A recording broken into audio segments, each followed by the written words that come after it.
Community Transformation Partnership, Community Voices. Our health is affected by where we live, learn, work, and play. In order to improve the health of our community, we need to take a community-wide approach so everyone in Pierce County has the opportunity to make healthy choices. In fall 2011, Tacoma-Pierce County Health Department was awarded a Community Transformation Grant from the Centers for Disease Control and Prevention on behalf of Pierce County. This grant provided funding for 3 years, which helped to break down barriers to better health. The grant was originally thought to provide funding for up to 5 years. The following insights are provided by community members who actively participate in grant activities. My name is Sineva Driggers. My organization is Samoan Nurses Organization in Washington. We are housed here in Asia Pacific Culture Center. We are a community-based organization. It's a 501c3. We started in 2007 with another organization from California, but then we pulled out from that because we wanted it to be a local organization. We basically formed because we wanted to educate our people in our language so that they can understand that they have health issues, but they don't understand how they can be able to help themselves to take care of themselves. So we basically call ourselves our health educators. So that's mainly what our purpose is to teach our people about all health issues that affected their lives. So, my name is Marta. The type of work that I do, it's always been with the community. You know, when you start reflecting on what you've done for many years in your life, you kind of go, wow. But it's been always working with the community. I think I started in 2005 working as a connection, a link between the community and the school department in Minnesota. And I worked with them for about 4 years and a half, and that was awesome. It was just going to camps and seeing what was happening to families.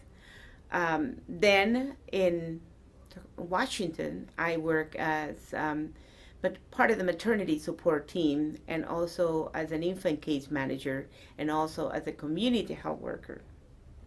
And so my job for many years has been working with families,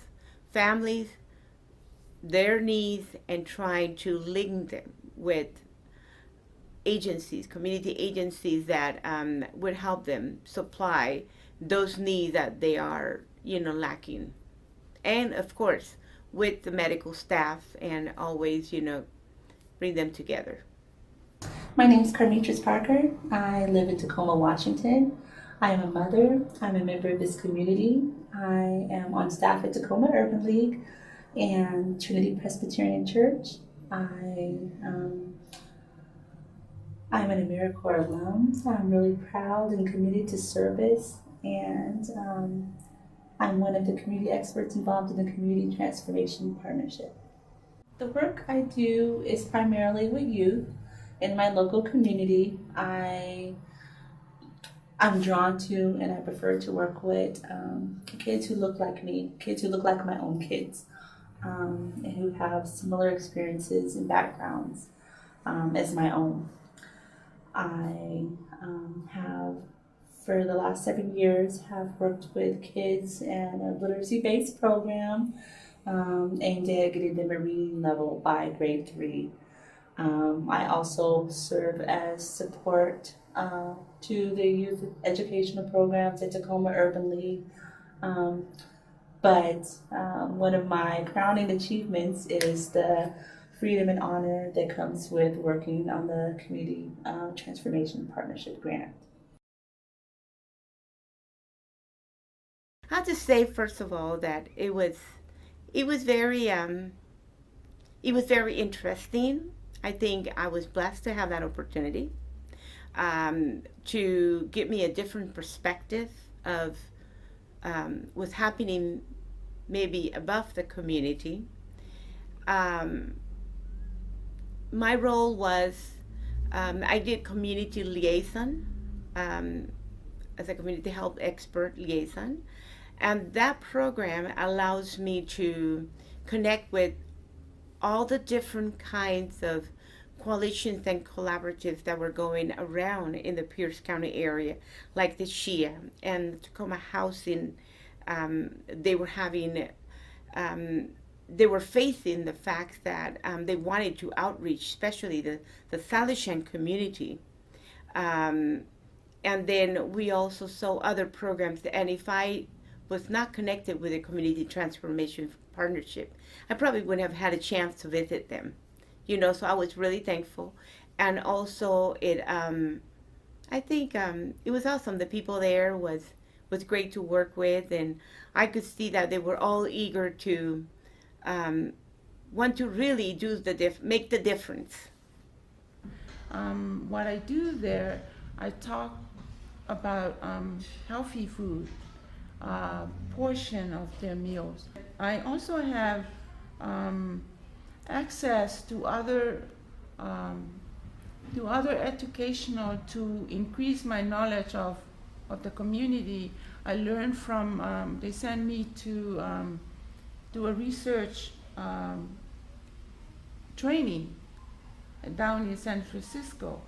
So that was one of the things that I really like, so that I can learn from other part of the country what they do with the teaching people about health equity and health care in that part of the country. So that's the other part that, and I'm interested, and I'm glad that I have opportunity to do, is to go out from this area to learn from other people what they do to serve their community. So those are some of the things. And I also we meet with other organizations. We talk about what we do and share what we know and what works for us, and what I learned from other groups, what works for them. So we share information. So those are some of the things that I do with this grant. I meet with other organizations and learn from them. In that work, I get to work with my favorite group, and that's kids. Kids can be more honest and sometimes thoughtful and still dream. Sometimes that's lost as we become adults. And I primarily worked with youth as a part of that grant. And some of the work included tobacco-free living and in making choices, healthy living choices, as well as talking about healthy food options and even transportation. And so really looking at community issues and concerns, but from a youth perspective, allowing the youth to use their own lens and kind of guide the process and project itself. The empowering piece, I'll have to tell you a story about how I see that work really empowered them. And the work that we did, talking about tobacco-free living and healthy choices, just healthy choices in general, but we really focused and spent some time looking at tobacco advertising and marketing. And in that work, the kids learned a few things. They learned what targeted advertising was and how it possibly impacted their community. We're able to notice when it was present and when it wasn't, and where it was present and where it wasn't. And that in itself was an empowering, eye-opening experience for them. After that learning piece and that experience that they shared in the form of a video, they really wanted to take what they learned in their group to other youth. And part of that was in becoming advocates at their own schools, talking to their peers and friends. And another piece was that they wanted to find out how do they let the community know about the work and empower the community to know and own a piece of what they had learned. And so they looked up and researched and found out about proclamations, drafted a proclamation, and had the honor of having it approved by the mayor and city council. Our group was invited to a city council meeting here in Tacoma. The mayor signed it and asked questions, and was really just proud that a group of youth of color had come and said, this is important to us, and we think it should be important to our city as well. And she said, you're right.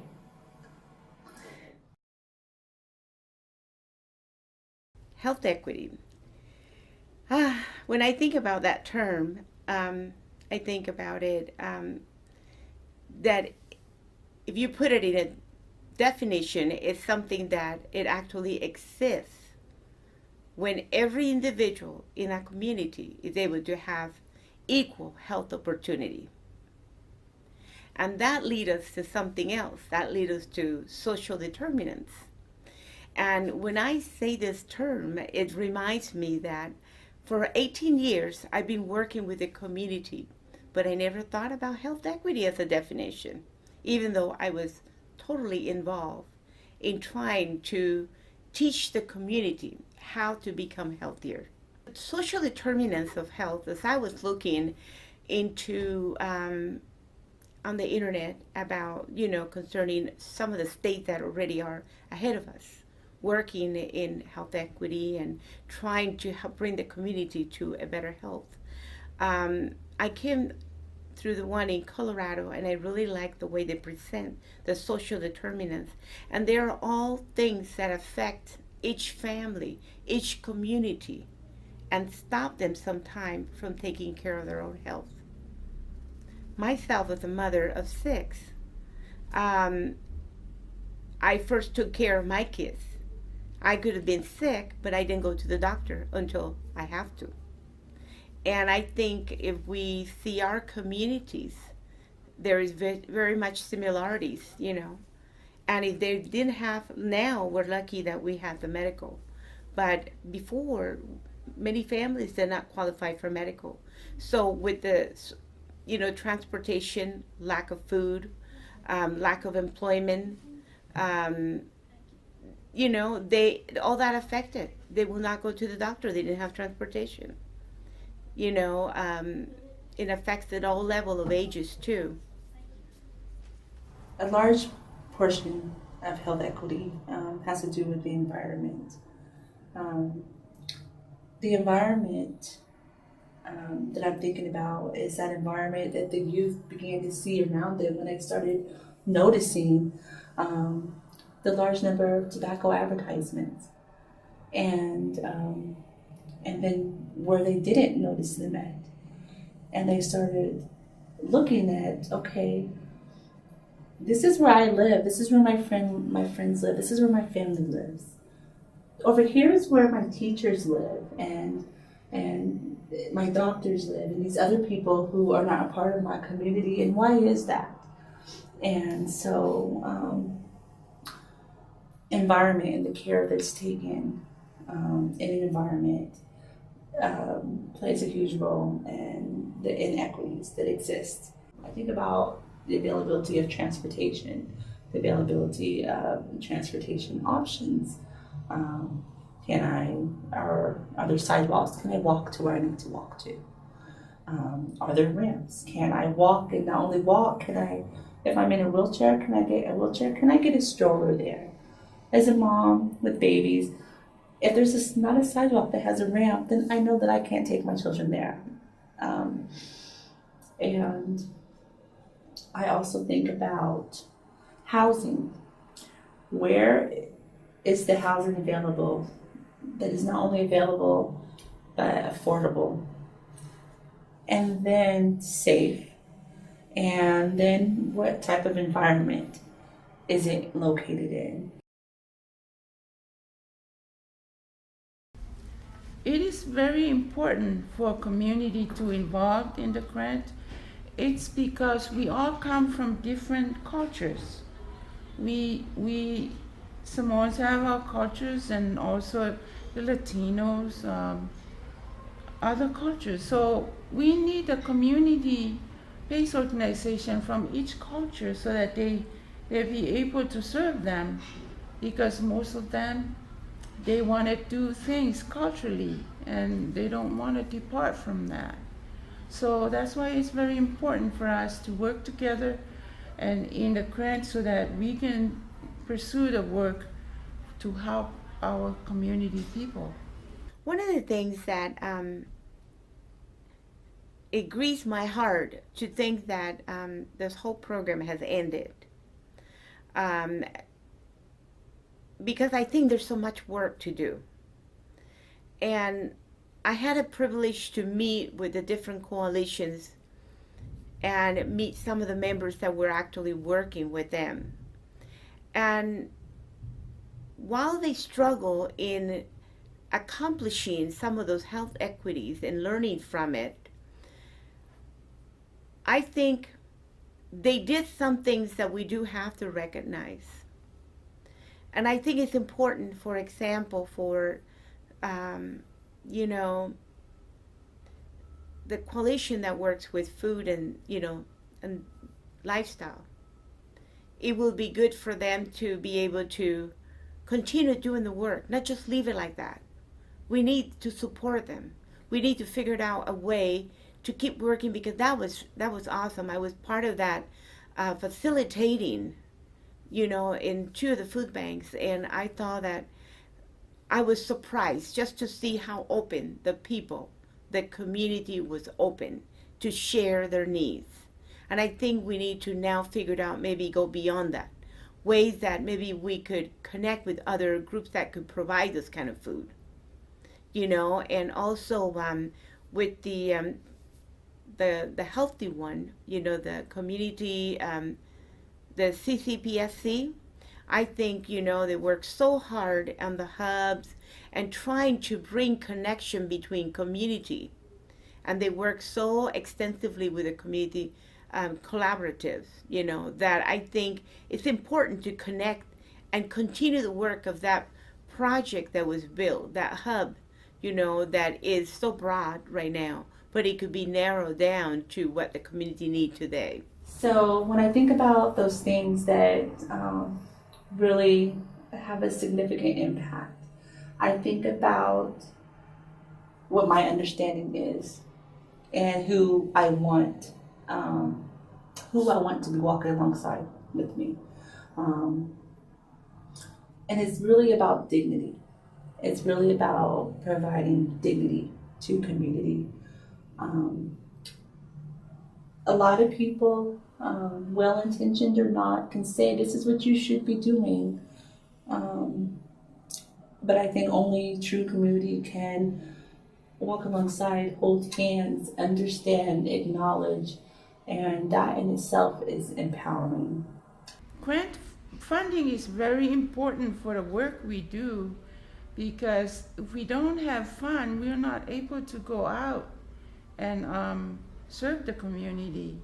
A lot of people out there, especially the population, as I said, they don't have access to medical care because they don't have finance, they don't have insurance, and most of them, they came from home and they don't have work. So that's why grants are very important, so that we be able to bring that service to the community and make them live this new home or new life they moved here to be able to live comfortably. So that's why we need grant.